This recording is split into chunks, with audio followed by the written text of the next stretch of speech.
you're so knowledgeable about this. Is there a way out of this mess? How do you deal with it when the ufologists are still dealing also in the materialistic world? Well, the way I would see it is if you're looking at the sort of the Trump version of space, is this you've got from the top down approach. So basically, the way especially this administration works is if it's all got to do with capitalism, with money. So it has to have a background of making money, of producing jobs.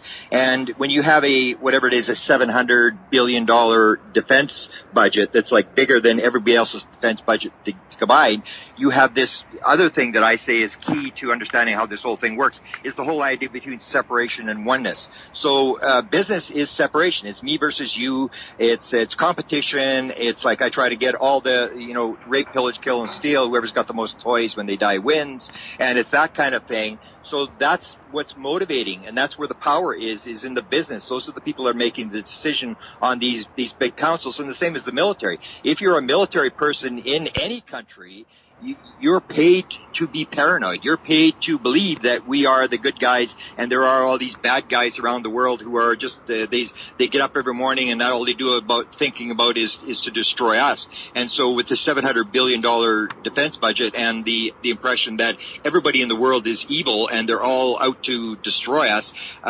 they get to make the decision. So when you look at their space policy, it's going to be whoever controls the high ground wins. Whoever controls the outer space controls the world. And because we're the good guys, this is always the thing. It's always the good guys versus the bad guys. So we're the good guys. We are the light on the hill. We are God's gift to the world. And everybody else is the bad guys. We have to control outer space. We have to control this technology. We have to be ahead of everybody. We have to have what's called lead time in weapons. So if you're building the technology, and most technology unfortunately in the Western world has been built through the military, whether it's GPS, whether it's Teflon, all these kind of technologies came through the military. And so you're first of all doing national security. So the first nod is given to national security. They can control the number one discoveries, and you're making weapons out of this stuff because you've got all these bad, evil people around you that are trying to destroy you, and so they get the first right, and that's why you have these policies that it's pretty hard to change by trying to change them, because you don't have any money, I don't have any money, we're not going to get in there, they're not going to listen to us. It's the business guys and the military guys who are controlling the budget. They are the ones that are producing the jobs and making the decisions. The only thing you can really do is you look at what the non-local or what the intelligence behind the phenomena is doing. And they are going to the people on the ground. They are interacting with people on the street. They are changing consciousness at the ground level, and they must know something. They maybe have done this on 1,000 different planets before. They've gone through this whole process of, they discover nuclear weapons, and they get into these wars that can destroy the world and stuff like that. They may have done this many times before. So you would assume that they have some knowledge of what to do. So I would say... Wait. Who's they that you're talking about? Well, the intelligence behind the phenomena, whoever we are interacting with, they are interacting with people on the street. There's no doubt about that. If you look at the free stuff, the free survey, the 4,000 people, all these people are talking about, for example, 39% of them say they've seen the screen. Like if somebody's an experiencer, I say, have you seen the screen? Oh yeah, I've seen the screen. Yeah, I know what the screen. And the screen is this, they show you this screen, and it has all these environmental devastating images on the screen, or they bring people into a room and they show them these very rapid image cycling visions on a screen where they're showing the devastation of the earth, and they're talking about nuclear weapons. You've got to stop the nuclear weapons. But they're not going to the government officials. They're going to the people on the street. And that's the idea that I would say, is that the consciousness will change from the ground up.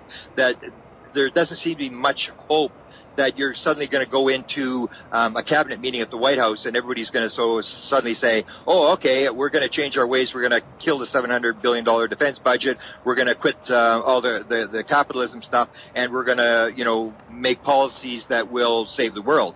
That they're vested interest. And I agree with you that they're not evil people. They're just doing their job. Their job is to make money. Their job is to keep the stock prices of military companies up, and that's what they're doing. They would just say, they're all saving the world. Everybody thinks they're saving the world. Even if you're doing the worst thing possible, those people still think they're saving the world. So those meetings that you're talking about, where they're looking at getting the control of outer space, they actually firmly believe, the same as ISIS believes that they're saving the world, these guys believe that if we get control of outer space and we get control of everything out there, we're going to save the world. We're going to protect it from the evil Russians and Chinese and Al-Qaeda and Mexicans, and the list goes on and on and on. And they create fear. That's how you sell stuff.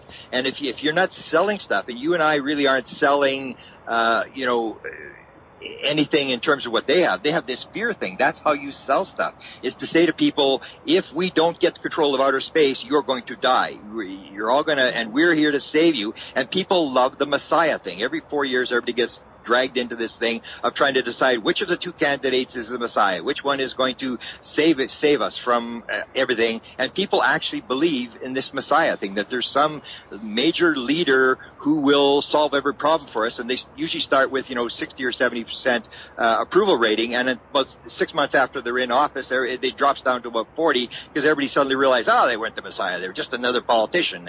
And so we go through this cycle, and we get dragged into it. And most people, like you and I, we're obsessed with this. So we spend all our day, we think about these things and we analyze them. The vast majority of people I have great compassion for, because these people are just living their lives. I was in that world. I have great compassion for them, that they got to take their kid to soccer practice, they got to pay the bills, they haven't got enough money for the mortgage, and they could care less. They're just into, like, I got to pay the bills, and they're very easily just will go along with whatever the leader is saying. Whereas you and I see these sort of implications that if we continue down this road, it's going to be game over, and that we have to reverse this thing. And the only thing I can really say is to watch what the non-local intelligence is doing, and that's this interacting with one person at a time. Because in the end, the way I look at life is that it's a reincarnation world, that it's multiple lives, and that each of us makes agreements to come in here to do something.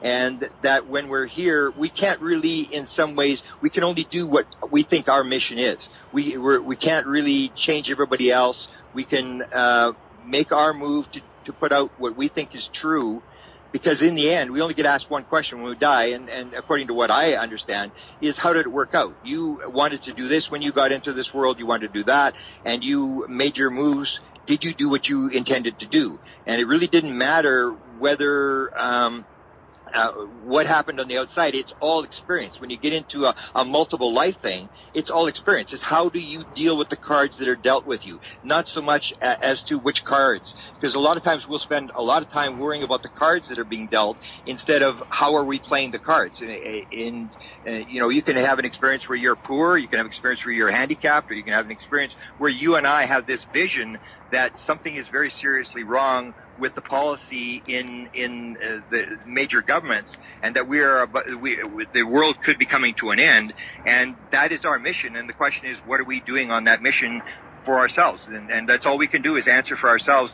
What did we agree to do in this world when we came here, and are we doing what we agreed to do? You're so knowledgeable about this. Is there a way